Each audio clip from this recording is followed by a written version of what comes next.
morning. This is Paul, N8HM, from the AMSAT booth at the Dayton Hamvention. In a few minutes, we'll have a tour of the engineering booth with Jerry Buxton, N0JY, the AMSAT VP of Engineering.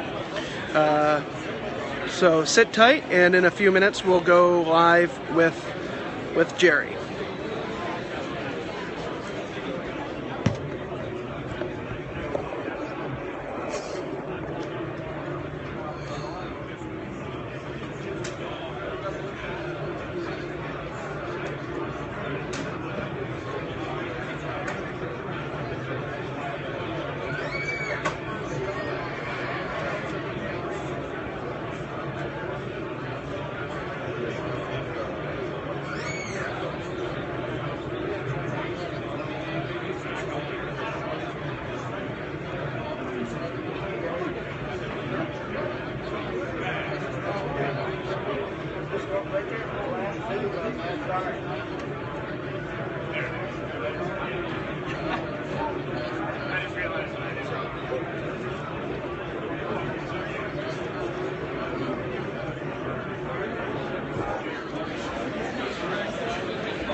Okay, so let's just take a brief overview of the AMSAT booth here.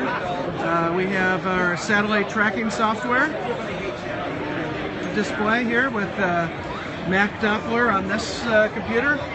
Probably the best satellite tracking program for the Macintosh. Available through AMSAT's website. We also have a computer running a SAP PC32 right here. That's also available from the AMSAT website. Here we go with this is the ASL rotor and the LBV tracker, which interfaces the rotor to your computer and software to automatically turn your beams. Over here we have our beginner's corner.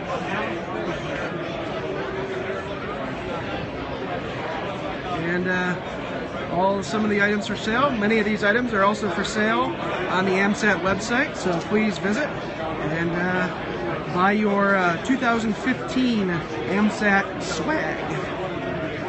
There's Martha, our manager. Everybody knows Martha. Wait for the audience. And behind her is Drew Glassbrenner, KO4MA, our VP of Operations.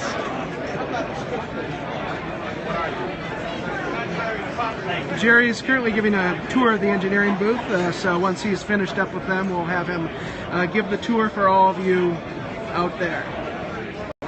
So, hope I didn't scare you with flipping the camera over to me, but again, we will join Jerry over at the engineering booth momentarily. So please sit tight, and we have. We'll show you all the exciting things happening with the AMSAT Fox project. The 2015 AMSAT Space Symposium will be held in Dayton, Ohio, as you can see, from October 16th through 18th of 2015. So please, if you can make it, it's a fun time. Please come back to Dayton and see the website for details. One left.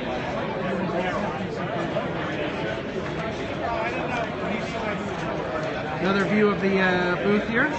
Over there you'll see the engineering booth, as Jerry does have quite a crowd now, so we'll wait for that crowd to clear out a little bit, and you'll get a personal tour for everybody who isn't here. I've got one, but a couple of elements are broke. Here we have Keith Baker, AMSAT's treasurer, with the engineering model of AMSAT Fox. It fits, and this is fishing line. Yeah. Okay. So you just and we wrap the fishing line around this little piece down here, and you see there's a resistor there. Yeah. So when it comes time to deploy the antenna, the resistor will be activated, and we'll get your picture with this too. This is the engineering I'm model. just gonna be recording this one. So this is called the CubeSat. This is a CubeSat. It's a standard size. Yes. And I'm just showing you how the antenna is deployed. And when it's stored, it's like this. I see. Yes. And there's a little teeny resistor there that will burn through the nylon fish line. And then it deploys. And then it will be released. It'll be released. And now this is the 440. This is the 70 centimeter antenna. There'll be another one on the other side. But that doesn't have anything to rotate it or anything. There are magnets in the side. So that will help that orients it towards so that it'll stay in one position. As it rotates, as it goes through the earth. Now you'll also notice that it's built with the board. The boards are stacked. Yes, stacked. And of course, one will be the transmitter, one's the receiver, one's these are where the batteries will go. Now, who designed that one? This was designed by our AMSAT people. AMSAT people in the university? Well, with some university assistance.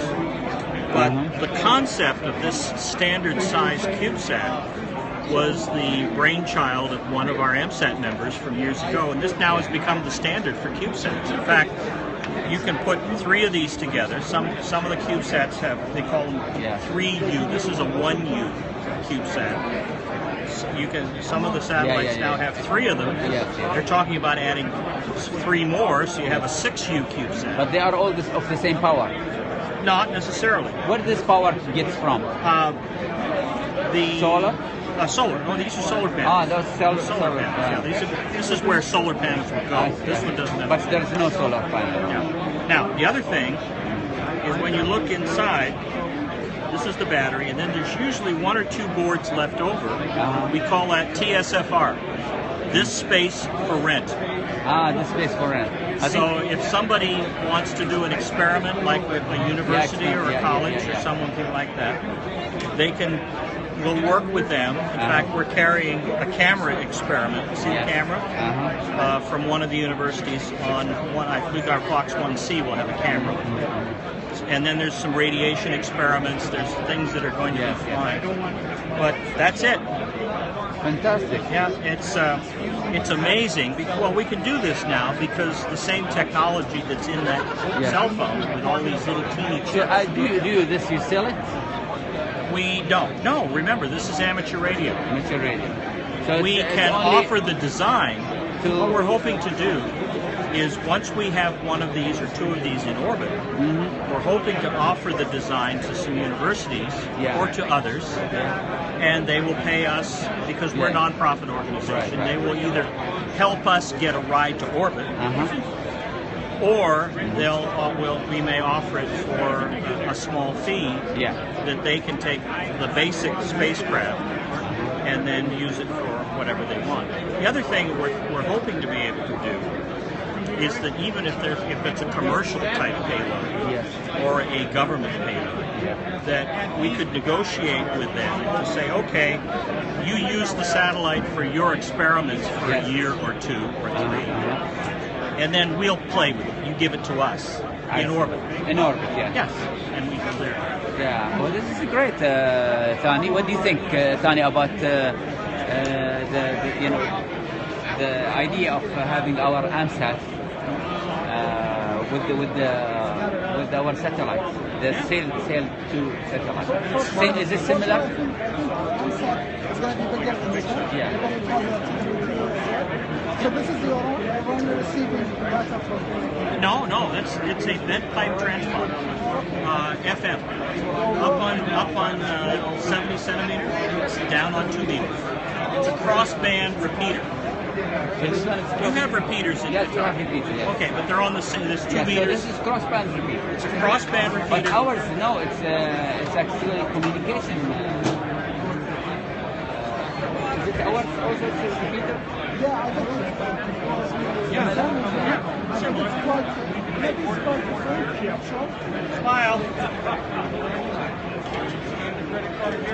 quite heavy. Yes, it is. We've got weight in there to simulate the batteries. What's the elevation it's going to?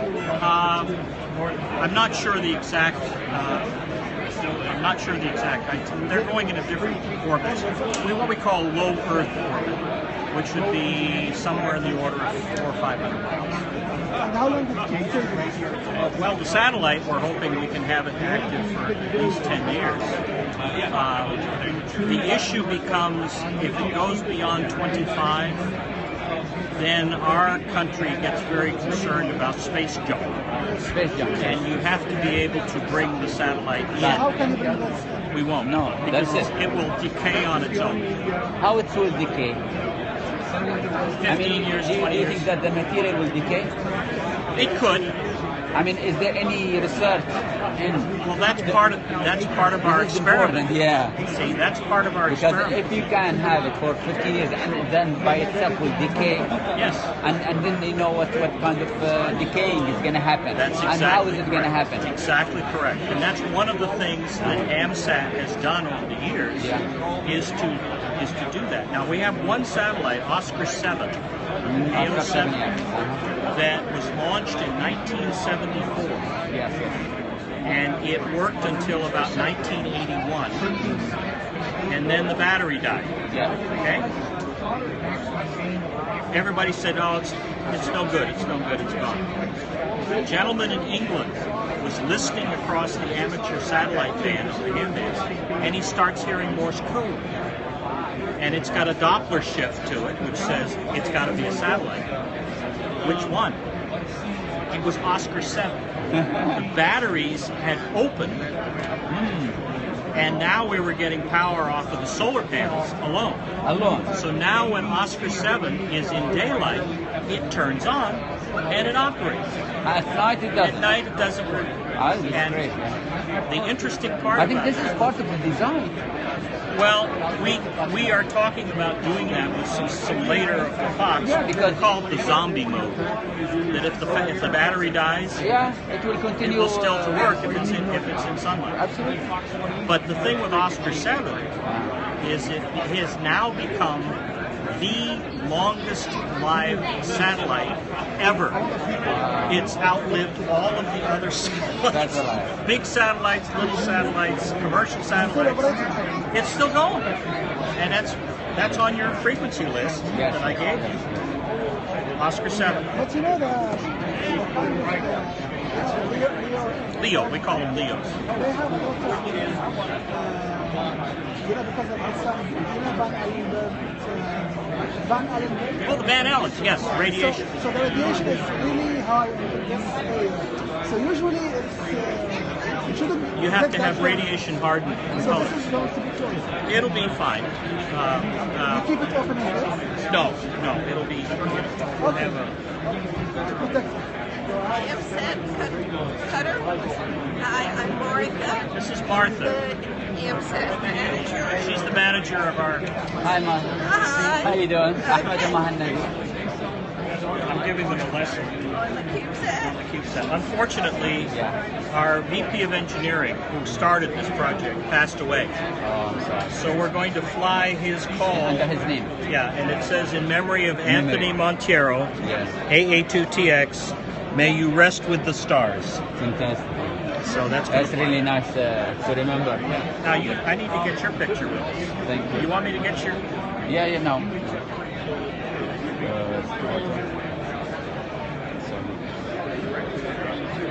Okay. Are you having fun, Paul? Absolutely, absolutely. All right, I think we're about ready to join Jerry, N0JY, the AMSAT VP of Engineering, for a quick tour of the engineering booth. All right. So, what we say, 11:50.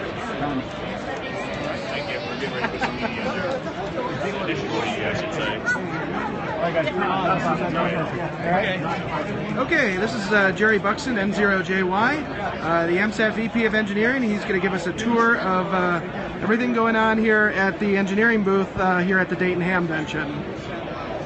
Hi, everybody. Welcome to the Dayton Hamvention AMSAT engineering booth. We have set up here for display various portions of our Fox satellite for people to look at. If we start over here on the right, we have the full-scale model. Oh, it's over there. Had the full-scale model. We've already seen it. We were watching Keith give a brief explanation of it. So. Okay, then we're moving right along. We're demoing our Fox telemetry here. This is actual reception of the telemetry over the air with our Fox Telem Java program. What you're looking at here on the screen right now are some pictures that we captured earlier. These are the 640 by 480 JPEG pictures that I mentioned that we can download with our high-speed data. And there's a little bit of noise in there due to all the RF levels in the building, but we're actually capturing them over the air. In addition, it shows us the health of the various systems. Okay. It shows us the health of the various systems.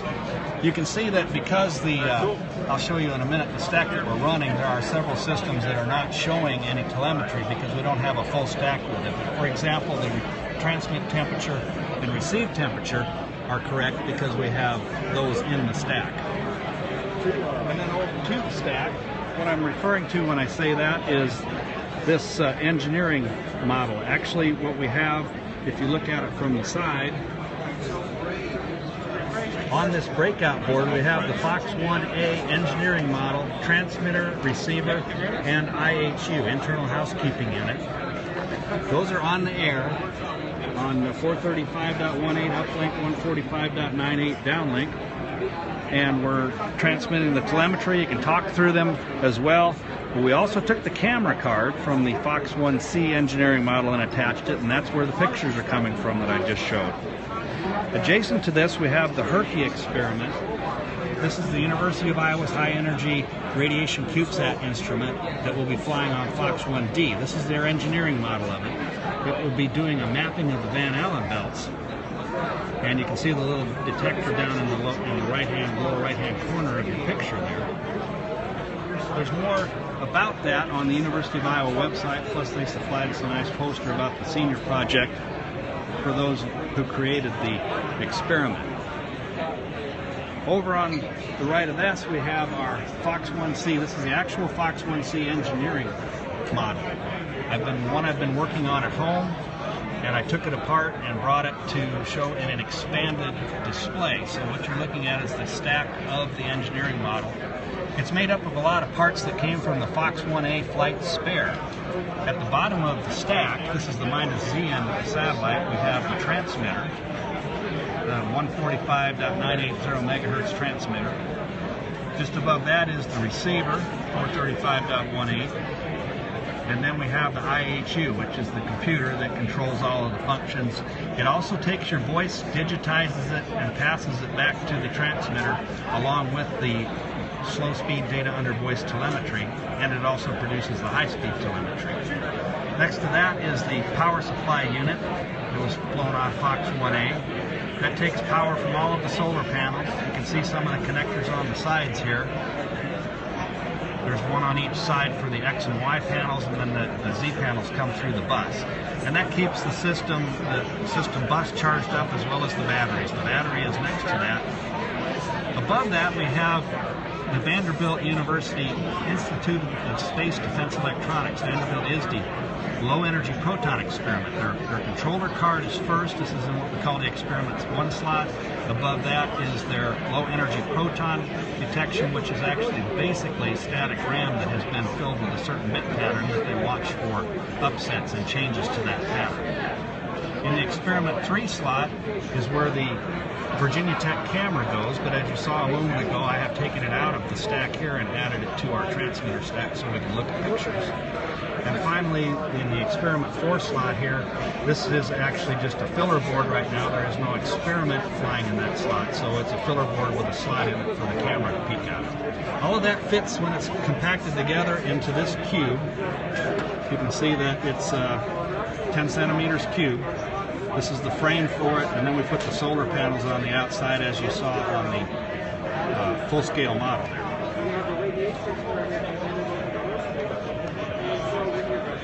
That's about all we have right here.